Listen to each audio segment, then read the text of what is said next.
Hello, and welcome to the Radical Fabulatorium. I'm your host, John Adam Ian. Okay, on today's episode, I've got a special live at Local FM version of the Radical Fabulatorium.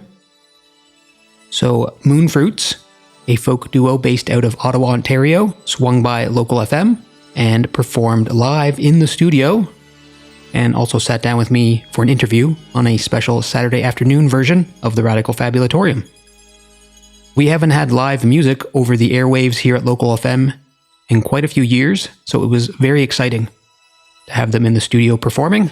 If you want to check out the radio station, head on over to localfm.ca, community-based radio station, non-profit in St. John, New Brunswick, Canada, housed in the University of New Brunswick in St. John. So the Moonfruits were on their way to St. John's, Newfoundland, for the Canadian Folk Music Awards. So yeah, they decided to stop into the station and do a duo acoustic set. You can go ahead and check out their new album Salt, along with all their other releases, by using the links in the description. You can listen to any previous interviews I've done on the Radical Fabulatorium by going to theradfab.com. We're also on Patreon if you feel like throwing some support to the show. All right. Here we go. Enjoy. I'm joined in the studio right now by Alex and Kaitlin, duo based out of Ottawa under the name Moonfruits. First, we're going to be pleased to the ears by 2 or 3 of their songs off their latest full-length Salt.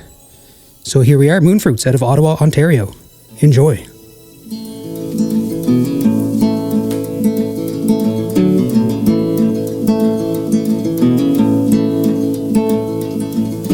So told another,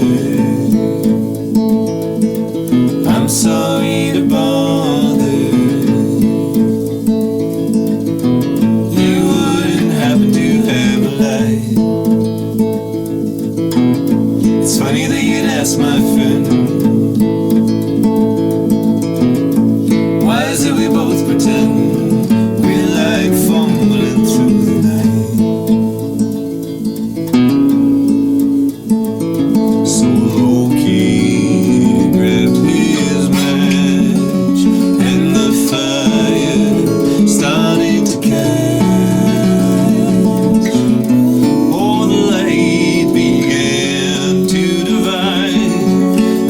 Single one.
every day while we're here. We made it clear. Some say we're being true to form. Yeah, some say tomorrow isn't born while we're here.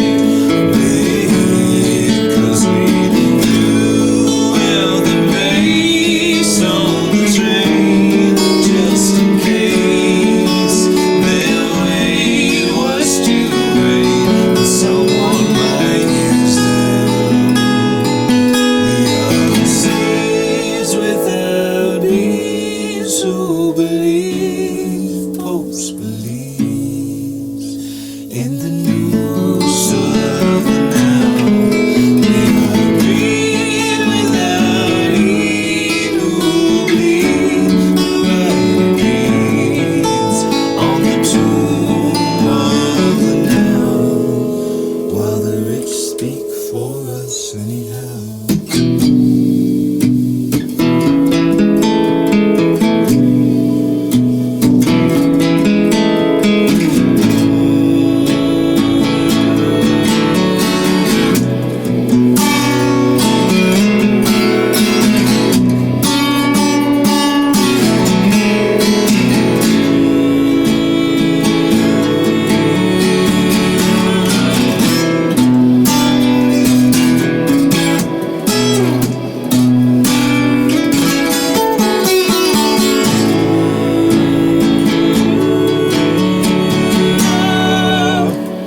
Someday, we can't really wait until someday.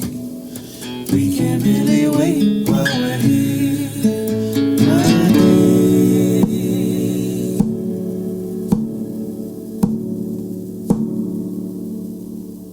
All right, that was Moonfruits with 2 songs off their latest album, Salt. Absolutely gorgeous. It feels really good to have some live music here at Local FM. Quite exciting.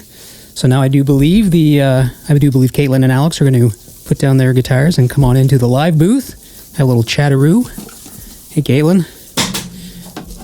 Let's go ahead and grab any chair you want. That sounded gorgeous. I was so excited to hear that. Yeah, it sounds really beautiful. It's fun to play in here. It's been a little while. Yeah, it's been a while, eh? Yeah, we were mentioning before we went on air that you had been here before.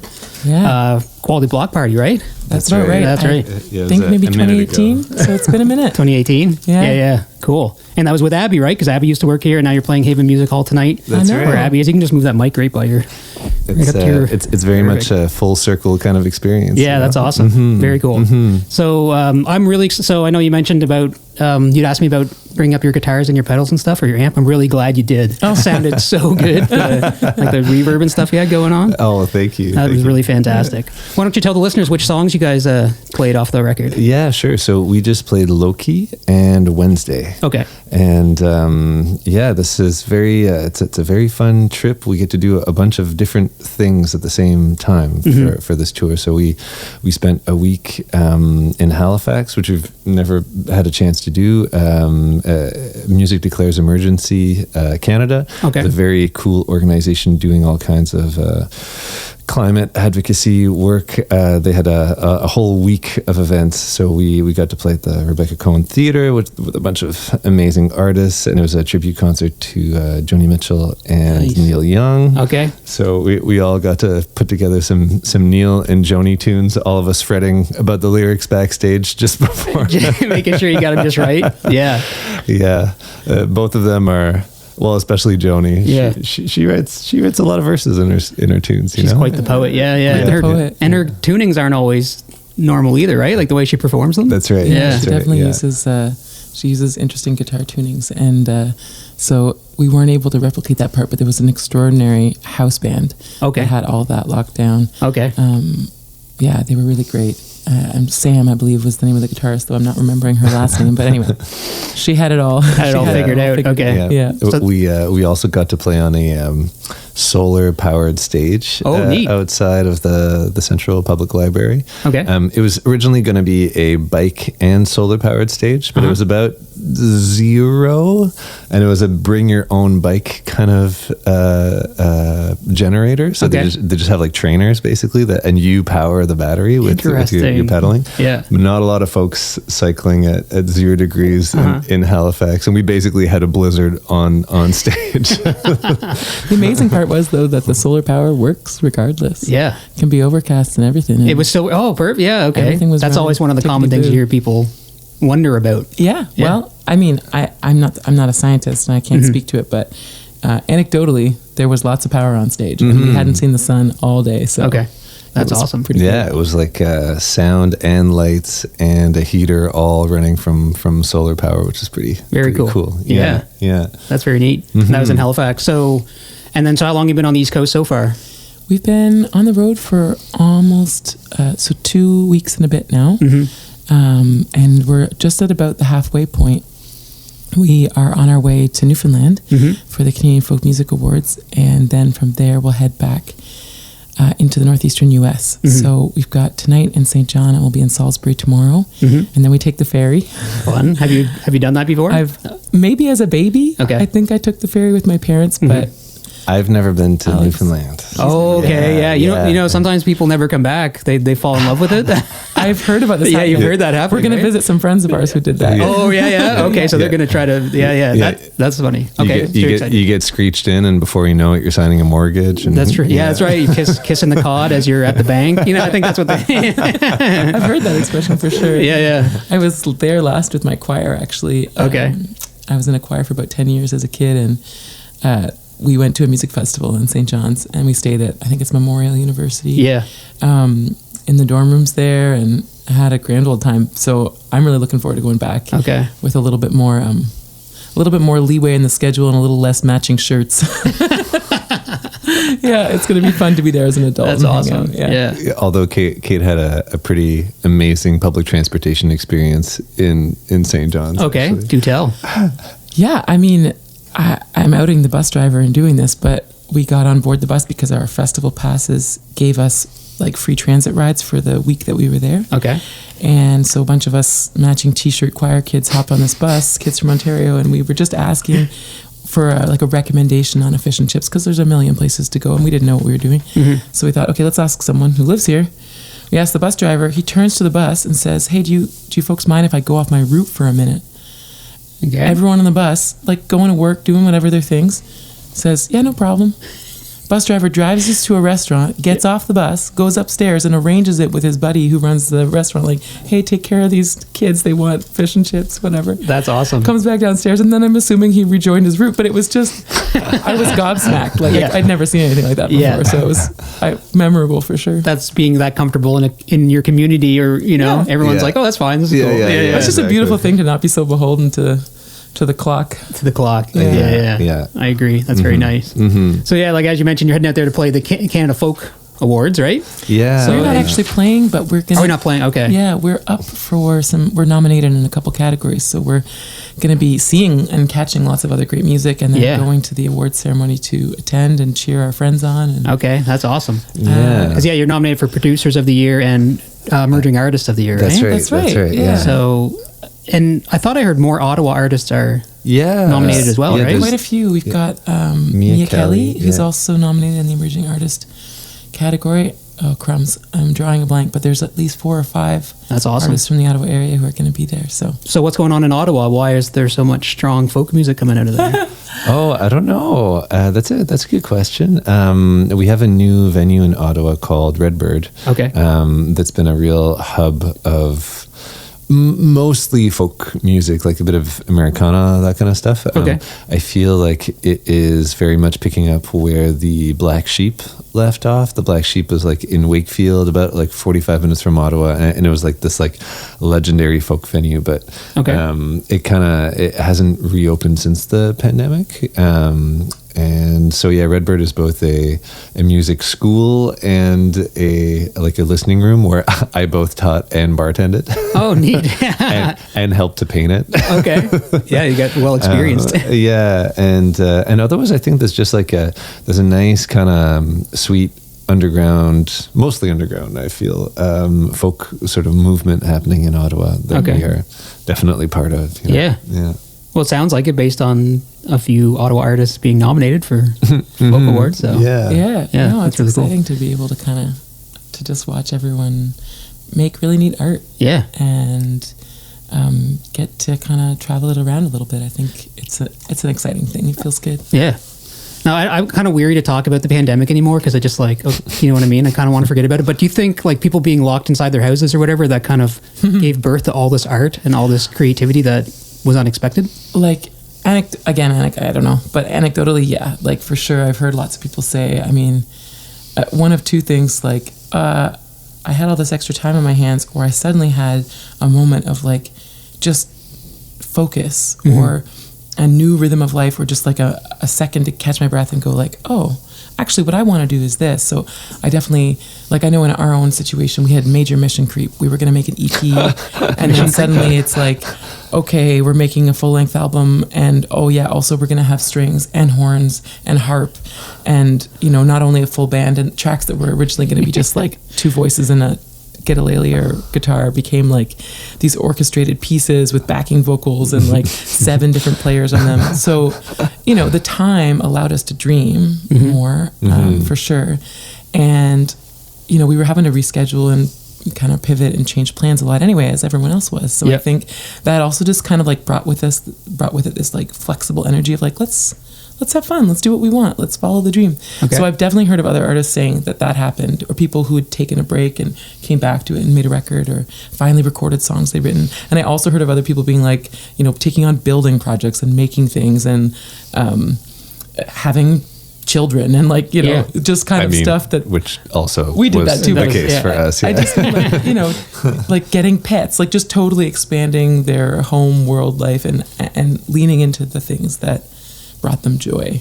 And I think letting go of the constant self-promotion duties that come with touring and being out on the road. It's like, it's sometimes like we find that playing a whole bunch of shows and getting on the road is probably like our most musical time.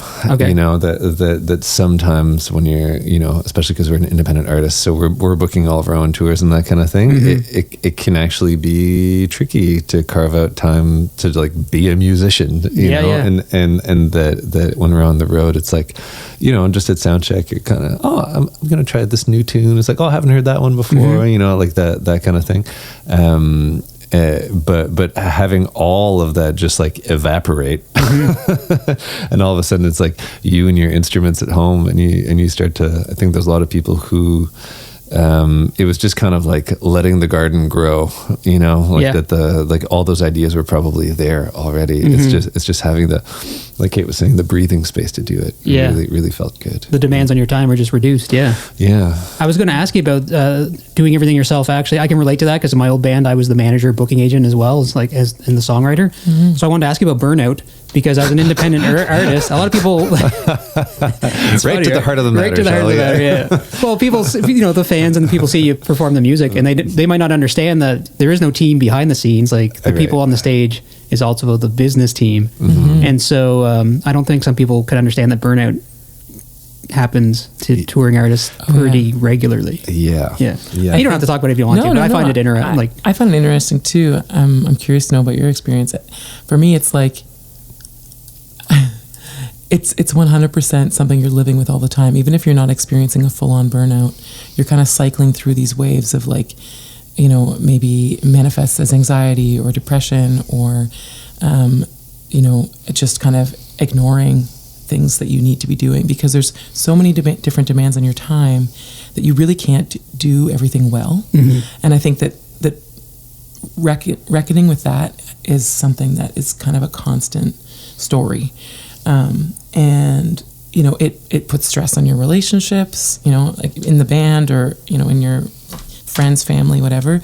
And I think we're experiencing that anew now, again, as like young parents who are trying to also do this and, you know, without sort of paid like childcare access, you know, then we're kind of, when we started back up after Ben was born, we were only working when he was asleep. So if you can imagine how that works. Yeah. You put your kid to bed at 7:30 and then you work until midnight and then you're up at 6 a.m. Yeah. And midnight is like, that's a nice time. I know, I'm sugarcoating it. Yeah. What if you work till 2 because you're like on a roll? Yeah. Or you got to finish a grant application, or, you're behind on a bunch of things and you're feeling the pressure. Yeah. You're not getting enough sleep is definitely one of the pieces, which leads to burnout. And emotionally, it can be stressful. It's not an easy life. I think it's one that brings a lot of adventure and joy and like interesting experiences. And if those things fuel you, enough that your soul is fulfilled, you kind of like learn along the way ways that you can make it work for yourself. But if we were being blunt, I think the easy answer would be we'd rather not do that part of the work and just do the music part. So if there's anyone listening who likes how we sound and actually, does this work, please know we're looking. Yeah. I think a couple of bulwarks that we've sort of figured out with time is like there's some really simple things that you can do, especially like on the road, to make yourself feel more like a human. Drinking water.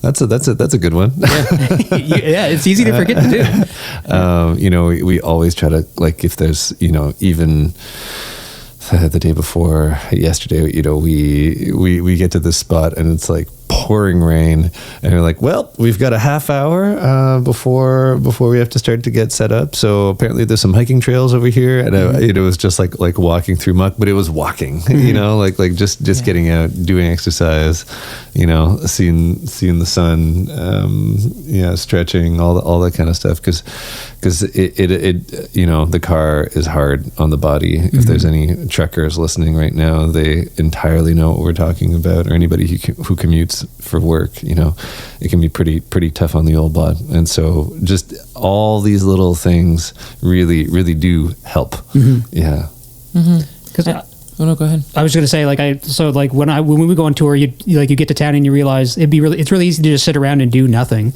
and because you're either tired or you've been driving all day, and then you might get home from your first tour and realize you didn't actually see any of the cities you were in. So I wanted to ask you, what you just mentioned, Alex, is that something you had to learn to do or force yourself to do, or was it always kind of part of your tours to explore? Yeah, I think it's a bit of A and a bit of B. So we're both people who like to get outside. That's just at a baseline level, it's something we both enjoy. So it's an easy thing for us to gravitate towards if we can remind ourselves or each other, and if we have the time. And then it's also a bit of bringing the right clothes to wear in the weather. I know it sounds mundane, but we're touring northeastern U.S. and Canada. We're going to be as far north as Newfoundland. It's winter, it's spring, it's muddy. So we got to pack for 2.5 seasons, and you've only got a suitcase that's this big, and then you got to bring waterproof shoes. That kind of piece is important, because if your only footwear gets sopping wet, it's not fun for anyone. And then I would say planning for it. Trying to think ahead, okay, there's this beautiful park I want to go to, or I know that I love this cafe and I want to go here and hang out and have a cup of coffee. Or we went and saw a concert when we were in Halifax. We saw Alison Russell and Isnabe play at the Lighthouse, and that's the first time we've ever gone to see a show on tour. And part of that has to do with this kind of slow touring approach that we're trying to take, which is that maybe you play a few fewer gigs, you spend a little longer in some of the places you're going. It's precisely for this reason, to get to know place a little better, to make friends. Maybe let place inform your songwriting. We'll regularly sort of deviate off course, even if it's adding 15 minutes, a half hour, an hour, even sometimes, to be this cafe looks really good. Instead of just the old Tim Hortons and we don't. What's on this? We categorically don't eat it. Tim Hortons. Or any chain, really. If we can. If we in part, it's just for getting real food. That's gonna make us feel better in our bodies, but it's also to support local economy, to actually taste and see the place where we are, and for the thrill of meeting, neat people, and with we really love food, so it's an easy kind of connect for us with a community that's new to us. And we live very much in a whether you want to believe it or see it, we live in a pretty corporate world, and a Tim Hortons in Orleans where I grew up, will going to be like a carbon copy in like Burnaby, BC is going to be a carbon copy in like Whitehorse, and yet all of those places will have like all their individual little like independent spots that like that's where you meet people, and that's when you get to actually experience something, of the culture. Yeah, I agree. And you mentioned it's good for your physical health, but of course your mental health is improved greatly too when you take those approaches. I think it's like Alex was saying, there's no cure for burnout. It's like asking, we were asked recently about, what it's like to live in Ottawa where we're from as artists, like sort of from a socioeconomic standpoint. Artists are like, a lot of them, recent numbers show, live underneath the poverty line. And it's like addressing that reality. And it's like, well, why are we talking about poverty in and amongst artists? Why aren't we just talking about poverty? Why aren't we just talking about capitalism? Like these bigger forces impact all of us. And so, burnout is a result of all of those things too, of the broader society that we live in and the values that we all hold collectively. And yet, while it doesn't solve the problem, you can, there are some things that you can find in your own life that maybe make those forces less impactful on you in certain moments, or they can dull the impact a little bit. And it's kind of like a little protection bubble you can create by, using some tools on your belt to. You think everyone can find their own ways to do that? I don't think so. I think it's a lie to say that we can individually solve collective problems. I think what is worthwhile is insofar as you're able to lean on your own community or offer support within your own community, like mutual aid style, to help each other out, to kind of deal with those very real material conditions, I think it's worthwhile because I think it makes us connect. I think it makes us feel better a little bit sometimes, So I think those pursuits have value even if they're not getting to the root of the thing. Yeah. We were very lucky to attend a workshop in Halifax during this Climate Week initiative, talking about the ideas of Joanna Macy, who's a climate writer amongst other types of writing that she's done. And there's a concept that I think really resonated with us called the Great Turning. Okay. And that's, you have three stories that are happening simultaneously, and the one that gets the most airtime is called business as usual. Okay. And everybody knows what business as usual looks like. Yeah.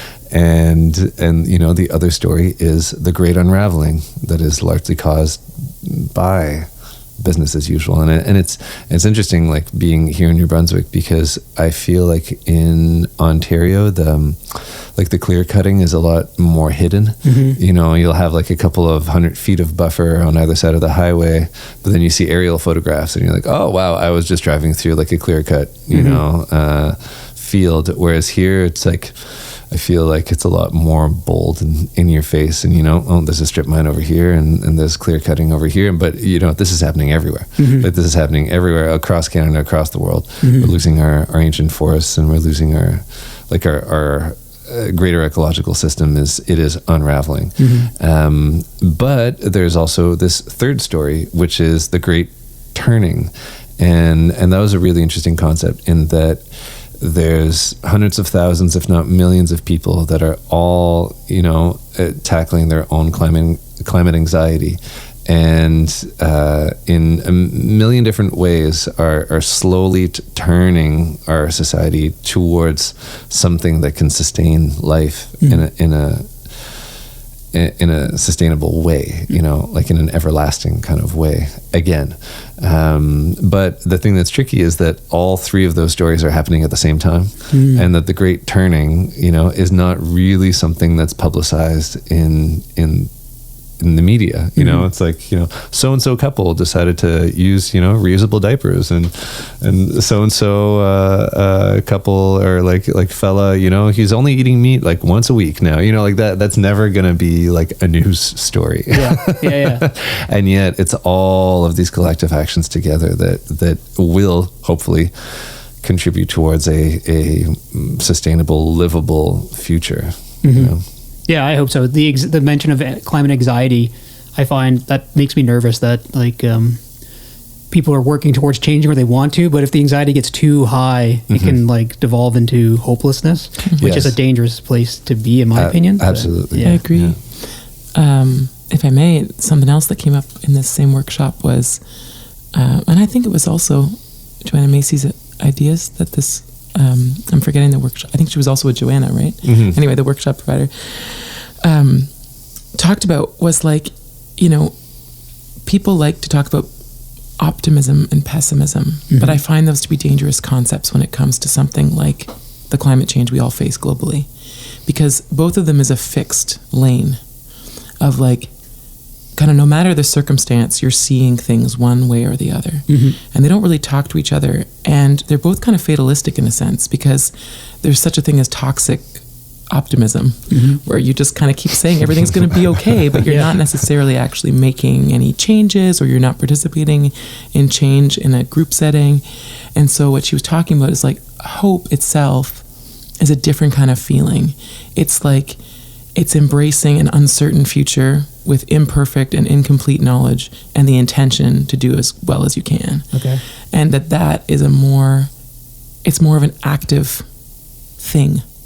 Hope can help you like navigate anxiety and fear by working with other people who are also hopeful towards, you know, a common goal. And it allows you to learn. It allows you to adapt and change. And it hopefully gets you through those like dark times, right? Which do come. I kind of found that I've been chewing on that for a little while, and it's something that resonates with me, because I definitely used to say, well, I'm an optimistic person, and I don't think that that's true. Actually, I think I'm a hopeful person. Okay. And I want to find out what, you know, active hope looks like in my own community at home, and what it looks like as a touring musician, and try and learn to embody those things and do those things. Yeah. I really like that. You know, like in therapy, I've worked with my therapist on like my recognition of black and white thinking, or like binary yes, no thinking. Exactly that. The pessimistic. It's like you're either pessimist or you're optimist. And like, it's exactly what you just said as you're talking. Like, that makes a lot of sense, that you by choosing one, you're like fully committing kind of in some way. And then you're kind of letting go and waiting to see what happens. Well, exactly, right? Yeah. So active hope is a good way to put that. Yeah. St. John is actually experiencing that, I think, the last couple of years, even though we've had some growing pains, but there's been venues opening and coffee shops opening, and the population has been increasing. Like I said, there's been challenges with that, but I think St. John is maybe going through a moment of active hope. Ooh, that's I like exciting. that. Yeah. That sounds great. Yeah. We'll keep our hope antenna open, you know, on stage tonight. Like. Yeah, the active hope. Yeah, I like that. I'm going to try to frame a lot of things as active hope. I like that a lot. So maybe I'd like to hear a couple more songs. Absolutely. But maybe I could just pick your brain really quickly about something. Did you guys participated in the Via Rail artist program? Is that right? Yeah, That's right. Do you want to just give like a small little synopsis on that? Because I'm sure a lot of people aren't even aware that's a thing. Gladly, yeah. Yeah, so the Artists on Board program basically would invite artists, and not only musicians. We've heard of magicians, and there's one lady who knit and showed people how to knit. Cool. Essentially, you're paying for your ticket by performing for the folks on the train, and so it's a few performances a day, and you could either do it from Toronto to Vancouver or Montreal to Halifax. Okay. Yeah, and Very cool. and there and back, and don't plan anything right when you're supposed to arrive, because sometimes there are delays because the freight trains always take priority, unfortunately. But this program, as far as we know, has not been renewed since the pandemic, unfortunately. We would love to see that come back. There were briefly rumors that it was going to come back, and we checked in, and we got basically a sadly no as an answer. So that's something that I would like to see come back. Yeah. You know, I think it was an extraordinary experience for the artists involved.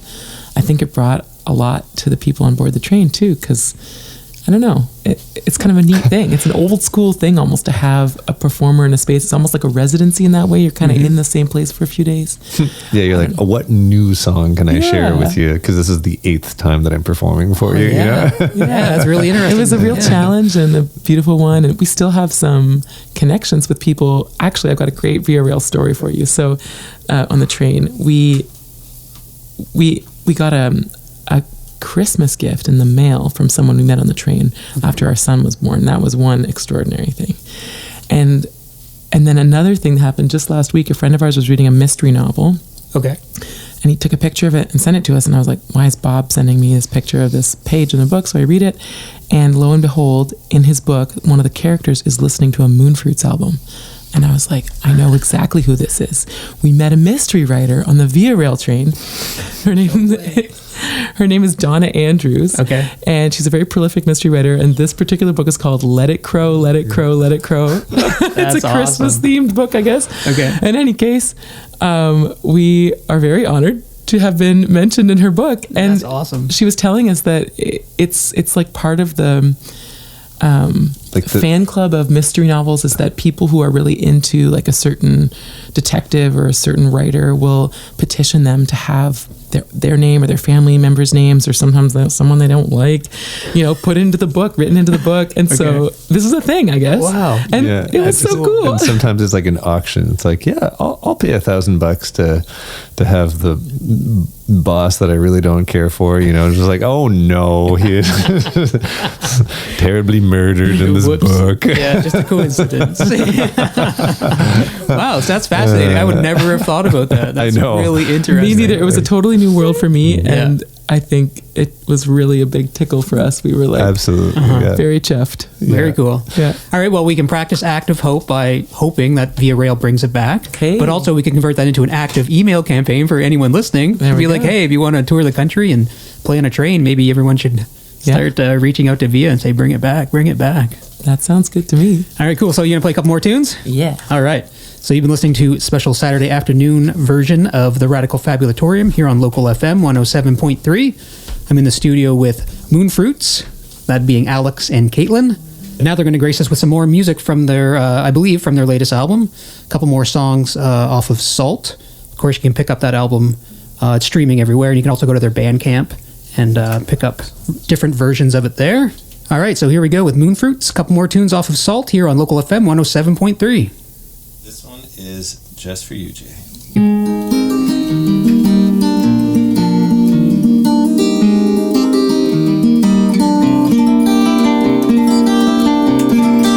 Morning near, the season appeared when the young ones will soon be running around.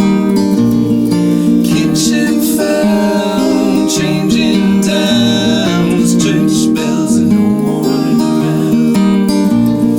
Praise to nights, turning into just trees, growing roots at the bottom.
Volunteers and knock at the gate. Memories left to fade.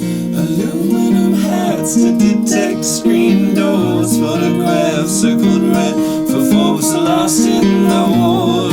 A great grandchild on your lap, your chair bound, and no more running around.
Thank you. Next, we'd like to do Ladder Song for you.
You want to do one more or come back in for a chat?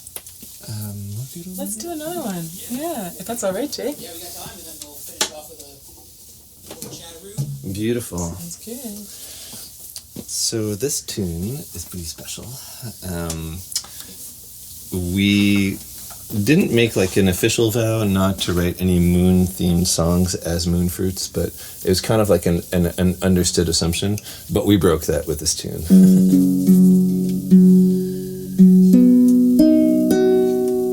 This is called Moon Cradle.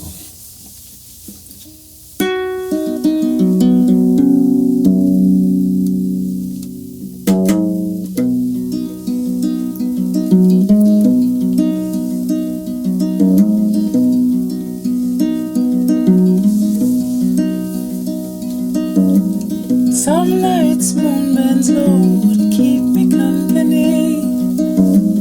Swells as she reaches me, and I am filled with such a feeling, such a sure feeling that she's seen me before.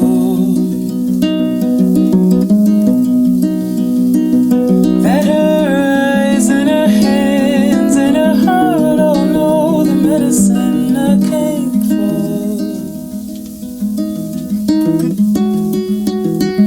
She eases all her fever dreams with the nearness of a heart, as though it's steady rhythm. My dreaming body knows gave me my earthly start.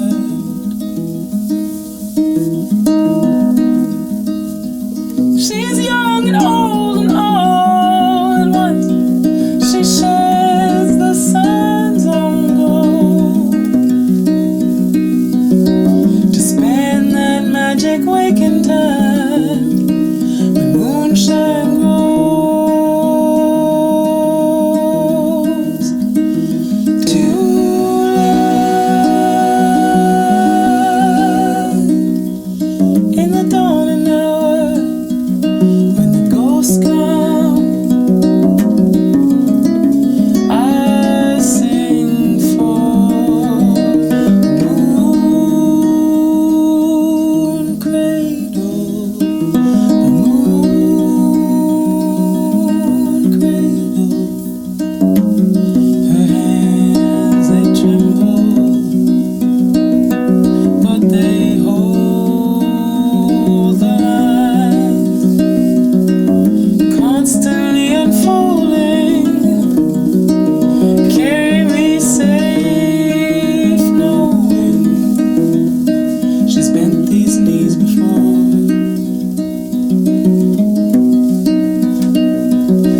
She lives within my body still.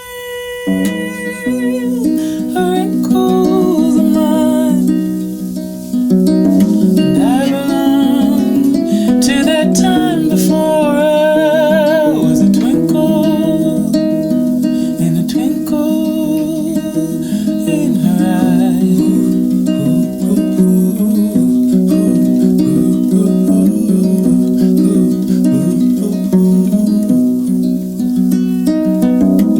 Some nights moon bends low to keep me company. Swells as she reaches near, and I am filled with such a feeling, such a sure feeling that she's seen me before. That her eyes and her hands and her heart all know the medicine I came for. That her eyes and her hands and her heart all know the medicine I came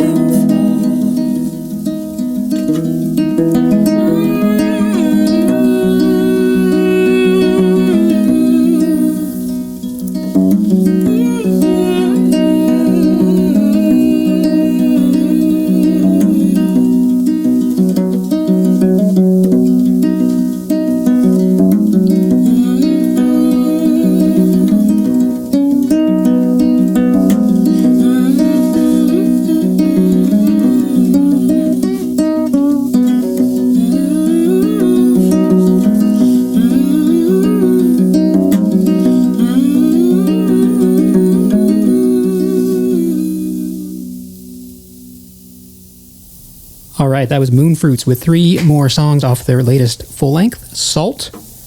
So that album is nominated at the Canadian Folk Music Awards this year, which runs from April 3rd to the 7th. So they're nominated for Emerging Artist of the Year as well as Producers of the Year. All right, thanks a lot for those 3 tunes. Those are awesome. Thank you. So we heard Pretzel Bell, Ladder Song, and Moon Cradle. You got it. Yeah, I really love. We got about what do we got? We got about 8 minutes.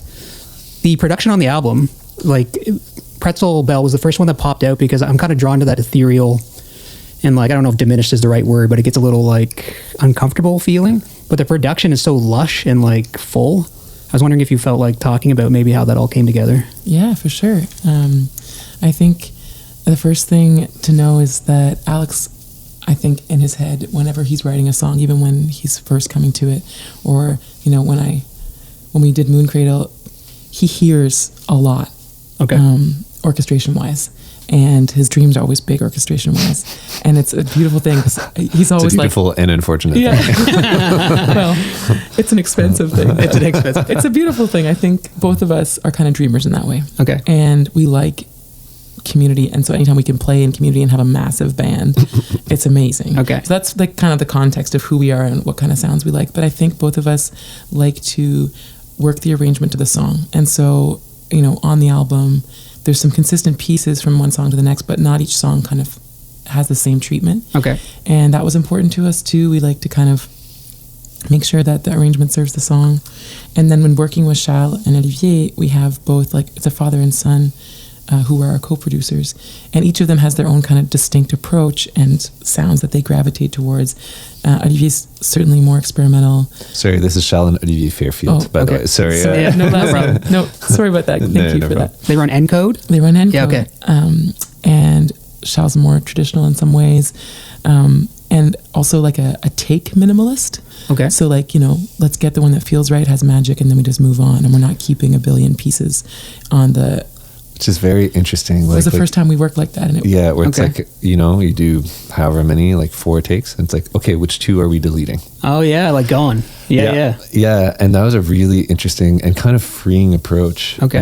Because it's so easy to get into the land of like, oh, we'll keep it just in case. Okay. But like with a big project with like 12 tunes, and if you've got 8 takes a tune, which is like pretty common, you know, all of a sudden you're having to like sift through like hours and hours of material, and it's very easy to lose the north and all of that, you know. Yeah, if you got to prune your garden, you want to make sure it's not too big, maybe. I don't know. Okay. That's my analogy. Nevertheless, each person's got to work in a way that works for them, but this was exciting for us. And were there click tracks involved, or we're talking full takes, just feel the tempo? No, full takes. Yeah. Full takes, feel the tempo. Yeah, we have found that we don't do well with clicks. I think in part because we record together, we're singing at the same time, and it's not like we'll never overdub another harmony or fix one thing here or there, but like the soul of the thing, we kind of got to do it together. We've tried doing it separately before, and it's just, we don't get the magic that we're looking for. Yeah, you need the sine waves coming together in the room. Truthfully, like The brain waves, The brain waves. heart waves.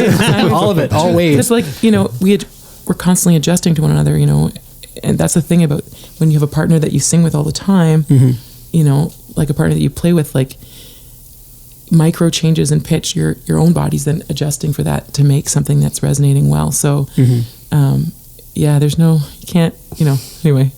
Yeah. I dig that. So in the recording process, doing vocals, you're singing into one mic?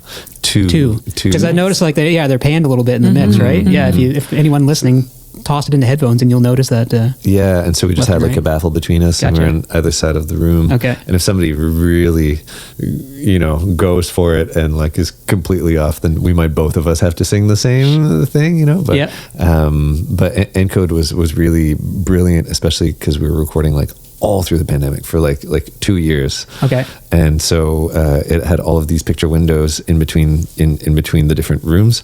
So you all kind of went in, masked up, unmasked once we were like in our individual little pods for the day, and then we could all see each other and the control room, which is really nice. Yeah, so you have that line of sight. Yeah, exactly. Yeah. And so this would have been the first time you worked with at Encode? Yeah, that's right. So it sounds like it was a good experience. Yeah, I mean, experience. and the other bit of dreaming orchestrally, as it were, but through this time when we couldn't, you know, gather, was that so many parts were recorded remotely and then all kind of like flown in, and cool. All the violins were recorded by Kelly DeFave of Haricot and other bands fame, in Penetanguishene. Evelyn Grégoire-Rousseau, who plays with the Bar Brothers, she recorded the harp in Montreal, like a different studio. Okay, and then cool. we had somebody come in, you know, from down from Wakefield in person, you know, Brian Sanderson to record all the horns and that kind of thing. Okay. And so, yeah, there was a lot of blending magic on the mixing side to make it all feel like one room. One room. That's Yeah. really cool. Yeah. Wow, that's really exciting. I'd recommend everyone go to. Was Bandcamp the best place? Sure. I didn't even get to ask you about the coffee blend. That was kind of on my list of things to ask you about. But we only got a minute. Bandcamp is great. Our website is even the best. Moonfruits.ca. Yeah, Yeah, and of course it's streaming all over the world. exactly. Got it. Okay, cool. Yeah. All right, so thanks a lot for coming in, Alex and Kayla. thank you, So Dave. great. It sounded Thank you. so gorgeous in these headphones. Like the room just sounded so beautiful to me. And of course, I got it all recorded, so we can toss that up for the world to hear. Amazing. That's lovely. Moonfruits are making their way to the Canadian Folk Music Awards, which are from April 3rd to the 7th in St. John's, Newfoundland. And we're not 100% sure they'll ever come back from the rock once they get screeched in and kiss the cod. But hopefully we'll have them back here in St. John in the not too distant future. Are you working on anything new? Yeah, We we're are. writing a new album right now. Okay, so maybe that'll give us another reason to have you back. A follow-up to our concept record, Sinkikbach. Oh, cool. Yeah, Okay, that's very right. cool. Yeah. Awesome. Very cool. All right, well, again, thanks a lot for coming in. Thank This you. has been the Radical Fabulatorium, special Saturday edition. And thanks for listening, everyone. Thank you. Yeah, you're welcome. See you later.